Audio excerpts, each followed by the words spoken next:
장애인 문화복지신문 제317호 제7면 기사입니다. 부천시 통장 후보자 심사기준 및 자원봉사활동 장애인 인권 개선 권고. 부천시는 장애인 인권보호관 회의를 개최하고 통장 후보자 심사기준 및 자원봉사활동에 대하여 장애인에 대한 차별이 인정된다고 판단하고 관련 부서의 제도 개선과 인권 개선을 권고하였다. 부천시는 자원봉사센터의 수요처 현황을 조사한 결과 자원봉사 수요처 모집 게시글에서 신체가 건강한 자원봉사자만 신청하라는 등의 차별적 문구를 다수 확인하였다. 또한 자원봉사 수요처 대부분이 도시락 배달, 도서 정리 등 활발한 신체 활동을 수행하는 자원봉사였으며 전체 장애인 중 지체장애인이 50%에 달하는 상황을 고려할 때 참여할 수 있는 자원봉사의 수가 극히 적어 장애인이 실질적으로 자원봉사를 수행하기 어렵다는 것을 확인하였다. 부천시는 이것을 장애인에 대한 직간접적인 차별로 보았으며 이러한 차별적 요소를 고려하지 않은 채 장애인과 비장애인에게 동일한 통장 후보자 심사 기준을 적용하는 것은 장애인에 대한 간접차별에 해당한다고 보고 해당 부서의 장애인인 통장 후보자의 참여를 보장하기 위한 별도의 기준을 마련하는 제도 개선을 권고하였다. 또한 자원봉사자 모집 시 장애인에 대한 차별적 문구를 게시하지 않도록 하는 지침을 마련할 것과 장애인의 자원봉사활동 참여에서 발생하는 제약을 해소하기 위해 프로그램 개발을 추진할 것을 권고하였다. 부천시 관계자는 이번 권고를 통해 장애인에 대한 사회적 편견과 차별을 제거하는 한편 앞으로 시민의 장애인 인권에 대한 의식 확산에 주력하겠다고 밝혔다. 부천시 신흥로 보도구간의 무장애 거리 조성. 부천시는 신흥로, 롯데백화점 물결표 쌓인 소방서 사거리, 900m 구간의 보도상에 설치된 화단 등 지작물을 제거하고 자전거도로와 보행로를 구분하여 시민들이 안전하게 통행할 수 있는 무장애 거리 조성 사업을 완료했다.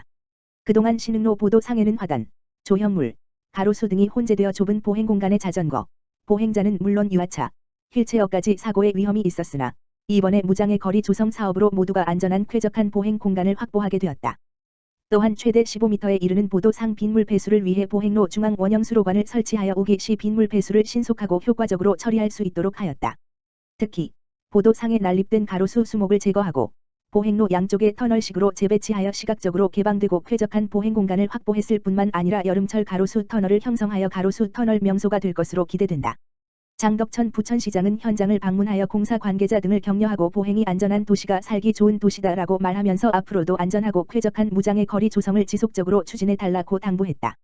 부천시 제10차세 단계 지역케어회의 개최. 부천시는 지난 17일 지역사회 통합돌봄 대상자의 복합적인 문제를 해결하기 위해 제10차세 단계 지역케어회의를 개최했다.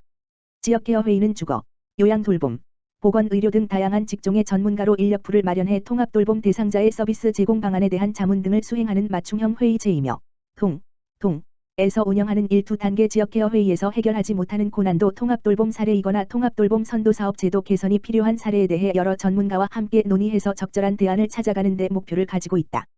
이날 회의에는 사회서비스원 부천종합재가센터, 부천나눔지역자활센터, 부천시 한의사회, 부천시 정신건강복지센터, 시청 통합돌봄과 및 장애인복지과, 부천동 및 성곡동이 참여했다.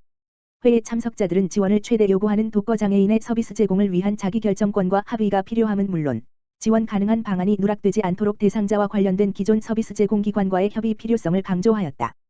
또한 통합돌봄뿐만 아니라 여러가지 지원이 필요한 정신질환자 가구에 대해 논의하는 과정에서 타 부서/기관와의 협업을 통해 더 넓은 범위의 자원을 활용해야 한다고 판단되는 융합형 통합돌봄 대상자에 대한 사례관리 가이드를 제시하였다. 한편 부천시는 지역사회 통합돌봄 서비스 제공 분야에서 지역사회 통합돌봄 계획 수립 추진체계 구축 통합돌봄 서비스 제공 통합돌봄 체계 개편 노력 등을 평가한 결과 가장 우수한 지자체로 인정받아 2년 연속으로 대상에 영예를 안았다. 부천시 기초생활보장 분야 3년 연속 우수지자체 선정. 부천시 시장 장덕천 가 보건복지부 주관 2021년 기초생활보장 분야 평가에서 3년 연속 우수지자체로 선정되는 영광을 안았다. 기초생활보장 분야 평가는 보건복지부가 전국의 지방자치단체를 대상으로 지자체 합동평가 및 제도 운영 역량 항목 등을 종합적으로 평가하게 되며 부천시는 기초생활보장제도의 안정적 운영으로 높은 점수를 받아 우수지자체에 선정되었다. 특히 이번 평가에서는 생활보장위원회의 운영 활성화를 통한 적극 보호 부양 의무자 기준 완화에 따른 신규 수급자 적극 발굴 기초생활보장급여 예산 적정 집행 긴급복지 한시적 완화에 따른 복지사각지대 적극 발굴 등에서 높은 평가를 받았다. 부천시 관계자는 부천시가 3년 연속 우수지자체 선정이라는 점에서 의미가 있다며 앞으로도 기초생활보장 분야에 내실 있는 운영을 통해 주변의 어려운 이웃을 적극 발굴하여 지원하는 등 따뜻한 복지도시 부천을 만들 수 있도록 더욱 노력하겠다고 전했다. 수원시 장애아 어린이집, 장애인 주간보호시설, 사회복지기관이 한 곳에. 수원시는 24일 권선구 곡반정동 현지에서 복합복지시설 수원시 홍제복지티운 개관식을 열었다. 수원시 홍제복지TU는 장애인 시설과 사회복지기관이 한데 모인 복합복지시설이다. 연면적 7,237, 지하 1층 지하 4층 규모로 1층에는 시립홍제어린이집, 이 물결표 쌓인 3층에는 홍제장애인 주간보호시설, 4층에는 사회복지기관이 들어섰다. 홍제어린이집은 장애아반 13개, 39명을 운영한다. 수원시에 장애아반이 있는 어린이집은 18개인데 홍제어린이집 개원으로 장애아반이 39개로 늘어났다. 장애인 주간 보호시설은 발달장애인을 위한 공간이다. 사회복지회관에는 수원시 휴먼서비스센터, 수원시 지역사회보장협의체, 수원시 사회복지협의회, 수원시 여성노동자복지센터가 있다. 수원시 홍제복지TU는 2020년 6월 착공해 올해 12월 준공했다. 국비 14억 7천만 원, 도비 32억 3,500만 원, 시비 143억 2,200만 원 등 사업비 190억 2,700만 원을 투입했다. 지난해 BF, 베리어 프리, 장애물 없는 환경, 예비 인증을 받았다. 내년 1월에 본 인증을 진행할 계획이다. 이날 개관식에 참석한 염태영 시장은 수원시 홍제복지TU니 장애인의 건강한 성장과 자립을 돕는 디딤돌이 돼주길 기대한다며 한 사람도 소외되지 않는 포용도시를 실현을 위해 모두가 함께 해주길 바란다고 말했다. 수원시 이동 약자 투표에 불편함 없도록 꼼꼼하게 점검. 수원시 인권센터가 내년 3, 6월 치러지는 제20대 대통령 선거와 제8회 전국동시 지방선거를 앞두고 관내 투표소를 대상으로 인권영향 평가를 한다. 수원시 인권담당관은 수원시 인권위원회 내 개구 선관위, 수원시 지체장애인협회, 수원시 장애인 편의시설기술지원센터 관계자 등이 참여한 인권영향 평가단을 구성해 수원시 전체 투표소 312개 중 현장 평가가 필요한 17개 투표소를 대상으로 20일에서 22일 인권영향 평가를 한다. 수원시 인권담당관은 각 동, 선거관리위원회가 312개 모든 투표소를 자체 점검한 결과를 받아 서면 평가를 거쳐 현장 점검 방식으로 실사평가를 할 투표소를 선정했다. 평가는 투표소 접근성, 투표소 출입구 건축물 내부 기표 관련 시설 등 6개 영역의 30개 지표를 바탕으로 투표 시설을 전반적으로 점검한다. 투표소 주변 경사로 존재 여부, 투표소 입구 경사로 설치 여부, 복도 통로 너비, 승강기 장애인 전용 화장실 설치 여부 등을 살펴본다. 인권 담당관은 평가 결과를 바탕으로 개선할 사항을 파악하고 각 구 선거관리위원회는 평가 내용을 반영해 투표소 환경을 개선한다. 지속해서 개선 여부를 점검해 평가 결과가 반영되도록 할 계획이다. 인권영향 평가는 자치법규, 정책, 공공시설물 등이 시민 인권에 미치는 영향을 점검하고 평가하는 제도다. 투표소 인권영향 평가는 노약자, 노인, 임산부 등 사회적 약자들의 투표소 접근성, 투표 편의에 중점을 둔다.